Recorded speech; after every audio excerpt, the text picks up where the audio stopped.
Hi all അസ്ലാം വലൈക്കും. എല്ലാവർക്കും സുഖമില്ലേ? ഇന്ന് ഞാൻ വന്നിരിക്കുന്നത് ഒരു പനിഞ്ഞിലിൻ്റെ റെസിപ്പി ആയിട്ടാണ്. അപ്പോൾ അതിലേക്കായിട്ട് നമ്മൾ കുഞ്ഞുള്ളി, വെളുത്തുള്ളി, പച്ചമുളക്, കറിവേപ്പില, നമ്മുടെ ഇടിച്ചമുളക് ഇത് ഇത്രയും എടുത്തിട്ടുണ്ട് കേട്ടോ. എന്നിട്ട് വെളിച്ചെണ്ണ ചൂടായതിനു ശേഷം അതിലേക്ക് ഇതിട്ട് നന്നായിട്ട് വഴറ്റിയെടുക്കുക. അപ്പം എൻ്റെ ചാനൽ സബ്സ്ക്രൈബ് ചെയ്തിട്ടില്ലാത്തവർ സബ്സ്ക്രൈബ് ചെയ്ത് സപ്പോർട്ട് ചെയ്യുക, വീഡിയോ ലൈക്ക് ചെയ്യുക, ഷെയർ ചെയ്യുക, കമൻറ്റ് ചെയ്യുക.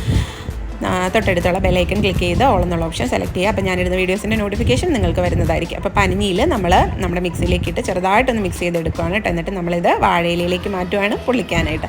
അപ്പോഴാണ് ഓർത്തത് വാഴയില വാട്ടിയിട്ടില്ല എന്ന്. അങ്ങനെ ആ വാഴയില മാറ്റി വേറൊരു വാഴയില എടുത്തു. അതിലേക്ക് നമ്മുടെ മിക്സ് ഇട്ടു. നമ്മുടെ വാഴനൂല് തന്നെ വെച്ചിട്ട് അത് നമ്മൾ നന്നായിട്ട് ടൈറ്റായിട്ട് കെട്ടുവാണ് കേട്ടോ. ഇനി ഇത് നമ്മൾ ചൂടായ വെളിച്ചെണ്ണയിലേക്ക് ഇടുവാണേ. ഇതിട്ടിട്ട് നമ്മൾ ഇത് മൂടി വെച്ച് ഒരു 20 മിനിറ്റോളം ഇതൊന്ന് കുക്ക് ചെയ്തെടുക്കണം കേട്ടോ. 20 മിനിറ്റ് വേണം. എന്നിട്ട് നമ്മളിതേ 20 മിനിറ്റ് കഴിഞ്ഞപ്പോൾ അത് തുറന്ന് നോക്കി. ഇതേ നമ്മുടെ പനിഞ്ഞിയിലൊക്കെ നല്ല സെറ്റായിട്ട് ഇരിപ്പുണ്ട് കേട്ടോ. നല്ല മണമാണ്. സത്യം പറഞ്ഞ് ഇത് മാത്രം മതി ഒരു പറ ചോറുണ്ണാനായിട്ട്. അത്യാവശ്യം നല്ല വലിയ പനിഞ്ഞിയിലായിരുന്നു.